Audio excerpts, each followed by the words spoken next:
नाजरीन आदाब, ऊंची आवाज न्यूज़ बुलेटिन में आपका इस्तकबाल है। मैं हूं आपका मेज़बान इब्राहिम नफीस।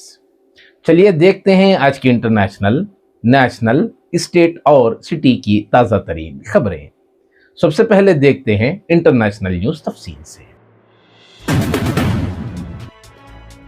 सऊदी अरब ने अवामी मकामात के नाम रखने से मुताल्लिक नए ज़वाबित नाफिज करने का ऐलान कर दिया है, जिनके तहत शरीयत के खिलाफ नामों पर पाबंदी आयद होगी। उम्मुल कुरा गैजेट के मुताबिक ये कवायद 120 दिन बाद नाफिज होंगे। बादशाह या वली अहद के नाम पर मकामात रखने के लिए पहले ही मंजूरी लेना लाजमी होगा, जबकि अल्लाह के सिर्फ 7 नामों के इस्तेमाल की इजाज़त दी गई है। हुकूमत के मुताबिक इस इक़दाम का मकसद कौमी शनाख्त, मजहबी उसूलों और इंतज़ामी हम आहंगी को मजबूत बनाना है। तुर्की के सदर रजब तय्यब एर्दोगान ने इस्तांबुल में फ़लस्तीन हिमायत अज़ीमुश्शान रैली को तारीखी लम्हा करार देते हुए कहा है कि इस मार्च ने वाज़ेह पैगाम दिया है कि फ़लस्तीन तन्हा नहीं है। एर्दोगान ने गज़ा में इसराइली जारहियत की मजम्मत करते हुए कहा कि वज़ीर आज़म नेतन्याहू मजलूम बच्चों और शहरियों के कत्ल का हिसाब दिए बगैर बच नहीं सकेंगे। उन्होंने बताया कि पीर को अमेरिकी सदर डोनाल्ड ट्रंप से फोन पर बात होगी। यमन में जारी खाना जंगी ने एक बार फिर शिद्दत इख्तियार कर ली है। सऊदी अरब के क़यादत वाले फौजी इत्तेहाद ने 2 जनवरी को यूएई हिमायत याफ्ता एसटीसी के ठिकानों पर हवाई हमले किए, जिनमें कम से कम 20 जंगजू हिलाक हो गए हैं।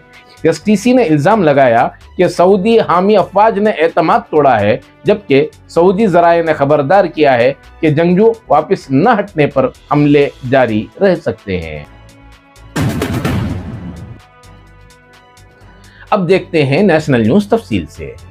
दहली फसादात के मामले में उमर खालिद और शर्जील इमाम समेत 7 मुल्ज़िमान की ज़मानत अर्जियों पर सुप्रीम कोर्ट 5 जनवरी को फैसला सुनाएगा। उन्होंने 5 साल से ज़ायद अरसे से जेल में कैद होने की बुनियाद पर जमानत मांगी है, जबकि दिल्ली पुलिस ने उसे मुनज़्ज़म साजिश करार देकर मुखालिफत की है। जस्टिस अरविंद कुमार और जस्टिस यनवी अंजारिया की बेंच इस केस की समाअत कर रही है, जिसमें यूएपीए के तहत मुकदमा दर्ज है। इस दौरान उमर खालिद का मामला बैनुल अक़वामी सतह पर भी ज़ेर बहस है, जहां न्यूयॉर्क के मेयर ज़ोहरान ममदानी के खत को यकजहती की अलामत के तौर पर देखा जा रहा है। हिजाब तनाज़े से सुर्खियों में आने वाली डॉक्टर नुसरत परवीन को बिहार की नीतीश हुकूमत ने मुलाजिमत ज्वाइन करने का एक और मौका दिया है। महकमा सेहत ने ज्वाइनिंग की आखिरी तारीख बढ़ाकर 7 जनवरी कर दी है। हालांकि इससे कबल 20 और फिर 31 दिसंबर की डेडलाइन भी गुजर चुकी है। इधर पटना मेडिकल कॉलेज इंतजामिया का कहना है कि अहले खाना ने ज्वाइनिंग की यकीन दहानी कराई थी, जबकि गवर्नर और दीगर रहनुमाओं ने भी नुसरत को ड्यूटी संभालने का मशवरा दिया है। बिहार के मधुबनी जिले में मुस्लिम मजदूर के साथ हुजूमी तशद्दुद के मामले में रियासती अक़लियती कमीशन ने सख्त कार्रवाई का हुक्म दिया है। कमीशन ने जिला मजिस्ट्रेट और पुलिस सुपरिटेंडेंट को खत लिखकर तमाम मुल्जिमान को फौरी गिरफ्तारी और सुप्रीम कोर्ट के रहनुमा उसूलों के मुताबिक कार्रवाई की हिदायत दी है। राजनगर थाना इलाके में मजदूर खुर्शीद आलम को मुबैना तौर पर बांग्लादेशी कहकर तशद्दुद का निशाना बनाया गया, जिसकी वीडियो सोशल मीडिया पर वायरल हुई। पुलिस के मुताबिक मुतासिरा शख्स बिहार का ही रिहायशी है। खुसूसी तफ्तीशी टीम तश्कील दी गई है और मुल्जिमों की तलाश जारी है।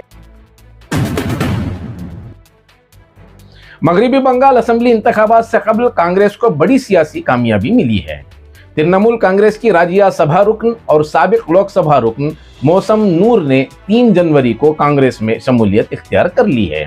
मौसम नूर ने टीएमसी से इस्तीफा दे दिया और 5 जनवरी को राज्यसभा की रुकनियत से भी इस्तीफा देंगी।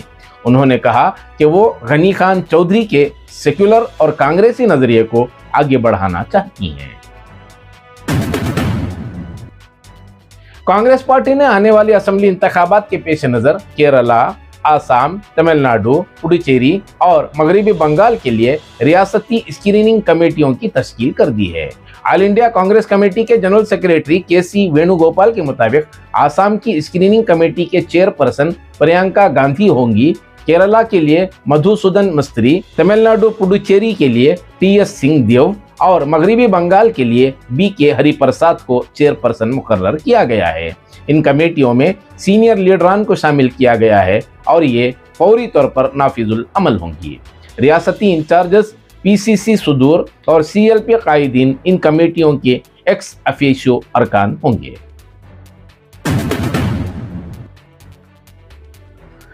कांग्रेस की रुकने पार्लियामेंट प्रियंका गांधी और रॉबर्ट वाड्रा के बेटे रेहान वाड्रा ने अवीवा बेग से मंगनी कर ली है। यह मंगनी 29 दिसंबर 2025 को राजस्थान में एक निजी तकरीब के दौरान हुई, जिसकी तस्दीक खुद खानदान ने सोशल मीडिया पोस्ट के जरिए की है। प्रियंका गांधी ने दोनों के लिए मोहब्बत और एहतराम भरे पैगाम के साथ तस्वीर शेयर की, जबकि रॉबर्ट वाड्रा ने उसे जिंदगी के नए सफर की शुरुआत करार दिया। 25 साला रेहान इंस्टॉलेशन और विजुअल आर्टिस्ट हैं, जबकि अवीवा बेग दिल्ली में मुकीम फाइन आर्ट फोटोग्राफर और प्रोड्यूसर हैं। इंदौर के बाद अब उत्तर प्रदेश के अमरोहा में जहरीले पानी ने संगीन सूरत हाल पैदा कर दी है। फैक्ट्रियों से निकलने वाला केमिकल मिला पानी गांव तक पहुंच चुका है, जहां ट्यूबवेल और नलकों से जहर आलूद पानी निकल रहा है। इस आलूदगी से लोग संगीन बीमारियों में मुब्तला हो रहे हैं और खेतों की जरखीजी खत्म होने से फसलें बर्बाद हो रही हैं। इंतजामिया की मुबैना खामोशी के खिलाफ हड़ताल शुरू कर दी है और मुतालबात पूरे होने तक तहरीक जारी रखने का ऐलान किया है। तमिलनाडु हुकूमत ने सरकारी मुलाजिमीन और असातिज़ा के लिए तमिलनाडु गारंटेड पेंशन स्कीम नाफिज करने का फैसला किया है। वज़ीर आला एम.के. स्टालिन की जानिब से जारी हुक्मनामे के मुताबिक नई स्कीम में आखिरी तनख्वाह का 50% पेंशन और 60% फैमिली पेंशन दी जाएगी। मुलाजिम की मौत की सूरत में खानदान को 20 लाख रुपयों तक माली मदद दी जाएगी, जबकि नामुकम्मल सर्विस पर भी कम अज कम पेंशन की जमानत दी गई है।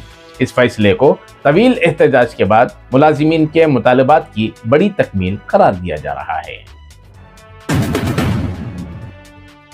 बांग्लादेश के तेज गेंदबाज मुस्तफिजुर रहमान अब आईपीएल में नहीं खेल पाएंगे। बीसीसीआई के सेक्रेटरी देवाजेत सेखिया ने वाज़ेह किया कि मौजूदा हालात के पेश नज़र कोलकाता नाइट राइडर्स को मुस्तफिज को स्क्वाड से हटाने की हिदायत दी गई है। यह फैसला बांग्लादेश में अक़लियतों के खिलाफ हालिया तशद्दुद पर हिंदुस्तान में बढ़ते गमो गुस्से और सियासी एतराज़ात के बाद लिया गया। अब देखते हैं स्टेट न्यूज़ तफसील से। कर्नाटक के नायब वजीर आला और केपीसीसी सदर डी.के. शिव कुमार ने बल्लारी तशद्दुद के मामले पर साबिक वजीर जनार्दन रेड्डी को बराह रास्त जिम्मेदार करार दिया है। उन्होंने कहा कि जनार्दन रेड्डी की बल्लारी आमद से पहले शहर में कोई नाखुशगवार वाकया पेश नहीं आया था, लेकिन उनकी आमद के बाद हालात बिगड़े और तशद्दुद में कांग्रेस का एक कारकुन हलाक हुआ। डी.के. शिव कुमार ने वाज़ेह किया कि वाक़ये की गैर जानिबदाराना जांच जारी है और हुकूमत पुलिस तहक़ीक़ात में मुदाखलत नहीं करेगी। बेंगलोर में एसडीपीआई के पार्टी कन्वेंशन से खिताब करते हुए रियासती जनरल सेक्रेटरी अफसर कोडलीपेटे ने इल्ज़ाम आयद किया है कि 2002 की वोटर लिस्ट की बुनियाद पर 2025 की वोटर फहरिस्त की मैपिंग के जरिए अहल शहरियों को मुश्तबा करार देकर हक़ राय दही से महरूम करने की मुनज़्ज़म साजिश जारी है। उन्होंने एसआईआर और बीएलओस के जरिए की जाने वाली मैपिंग को गैर शफाफ करार देते हुए कहा कि गरीबों, दलितों, अक़लियतों और मुहाजिर मजदूरों को दस्तावेज़ात के बहाने खौफजदा किया जा रहा है, जो आईनी हक पर हमला है। अफसर कोडलीपेटे ने वाज़ेह किया कि जिस शहरी का नाम वोटर लिस्ट में है उसे वोट डालने का पूरा हक हासिल है। उन्होंने ऐलान किया कि एसडीपीआई रियासत भर में एहतजाज करेगी और बूथ लेवल एजेंट्स मुकर्रर करके वोटरों के हुकूक का तहफ़्फ़ुज़ यकीनी बनाया जाएगा। तो नाजरीन, ये थी आज की अहम खबरें जो आपके सामने पेश की गई। मज़ीद ताज़ा तरीन खबरों के साथ बहुत जल्द मुलाकात होगी। तब तक के लिए दीजिए इजाज़त। अल्लाह हाफ़िज़।